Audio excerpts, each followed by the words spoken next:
Welcome, everybody. My name is Nick Santiago with InTheMoneyStocks.com. I run the Bullseye Trading Service. Today, I'm going to show you guys some charts about the yields. And everybody gets up in arms when they see the 10-year. They talk about it so much, but it's really the 2-year Treasury note yield that really drives markets. And I just want to go over these charts with you. And we're going to just start off with the 10-year here, since you're going to see today that's trading up by 2 basis points to around 4.339%. So yields are getting higher. The 10-year is really what mortgages are based off of. It's really what all of your loans are based off of. And remember, this yield has been rising considerably for a long period of time. In fact, if you look at, say, a monthly chart in 2020, we were trading below 1% at 0.39%. Now here we are at 4.334%. So you can see yields have definitely taken off to the upside in all categories. But the 2-year Treasury note yield is really where the Fed funds rate needs to be. Obviously, we have a Fed meeting tomorrow on September 20th. And it's going to be a concluded meeting where they've been reading today and tomorrow. So they're going to wrap it up tomorrow, and they're going to come out with their interest rate policy for the U.S. Now, nobody in their right mind is expecting the Fed to do anything. But if you take a look at a 2-year Treasury note yield, you're going to see today it is now at 5.10%.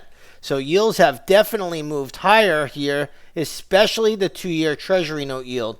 And anybody that's been in this business for any considerable amount of time knows that the Fed funds rate needs to be where the 2-year is. In fact, you probably don't even need a central bank if you just follow the 2-year Treasury note yield and make the Fed funds rate right there at that level. But if you're looking at the market right now and you're looking at yields, this is creeping up to where the Fed funds rate currently is. So let's talk about that for a quick moment. And if we get over to the Fed funds rate chart, you're going to see that the Fed has raised rates aggressively. And now we are now at 5.25 to 5.5%. Now, tomorrow's meeting, the Fed is going to keep rates unchanged. However, the 2-year Treasury note yield is starting to creep up into that area. So the Fed is starting to run out of wiggle room. As long as the 2-year Treasury note yield is below the current Fed funds rate level, then everything is fine. The Fed actually can leave rates alone. They don't have to worry so much about inflation. However, that is not the story we are getting now. The 2-year Treasury note yield is starting to move higher. So the Fed is in a little bit of what we call a conundrum. Do they go ahead and raise rates? Obviously, they're not going to do it tomorrow because they've already told us that they won't. But the next meeting in November, perhaps they will. So I think the Fed is ultimately going to keep a hawkish stance as they go forward, just because of the chart that we just showed you here. If you take a look at that 2-year Treasury note yield, now sitting at 5.1%. If it gets up to 5.2, 5.3, 5.5%, the Fed is in a lot of trouble. Inflation is already flaring and rearing its ugly head. In fact, if you take a look at crude oil today, you'll see crude oil right now is trading back above the $90 level. So crude is definitely on the rise. Now, that is even with a strong dollar. The dollar has been resilient. Look at the run the dollar has had. That has had an amazing run, and oil is still stubbornly high. We're seeing high food prices as well, and that could affect things also. So the Fed has some work cut out for them here.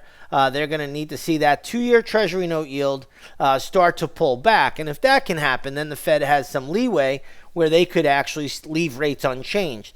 Everybody is talking about this is the final.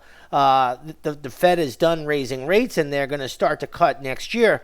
I honestly don't see that happening. So while it is a possibility, I never rule anything out. As long as that 2-year Treasury note yield is above 5%, how can they really cut? If they do start to cut, that would just create inflation again. And you have a war going on, obviously, in Russia and Ukraine.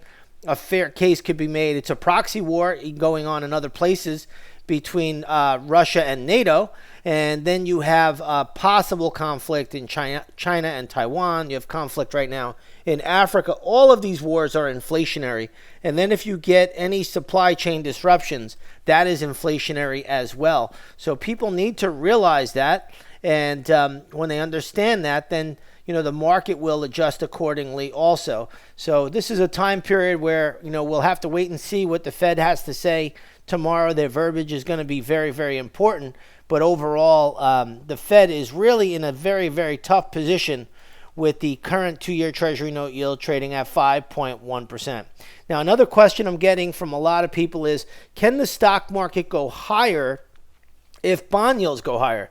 And generally, the answer is yes. Believe it or not, stock market can go higher if yields do go higher. However, in this instant, we have a inverted yield curve between 2s and 10s. So here's a current chart of the 2-year sitting at 5.1%. Here's a chart of the 10-year sitting at 4.33%. Now, this yield curve inversion has been in place for well over a year now, and that's why we had in March the banking crisis, where we had basically four banks fail. Other banks, so smaller banks, are going to be taken over. Again, banks have a very, very hard time making money in this type of environment. So there's a lot of distortions out here, a lot of dislocations, but this is kind of where we are at this point in time. So again, just as a rule of thumb, if that 2-year Treasury note yield, and I'll put that chart back up, starts to creep up into that 5.25 to 5.50 level, the Fed is behind the curve and they are going to need to raise rates. It's just that simple. That's where we are. Hope this video helped everybody out. I know a lot of you had questions about this, really didn't understand it, but that's kind of the way it works. With that being said, everybody, have a great trading day. We'll see you on the charts.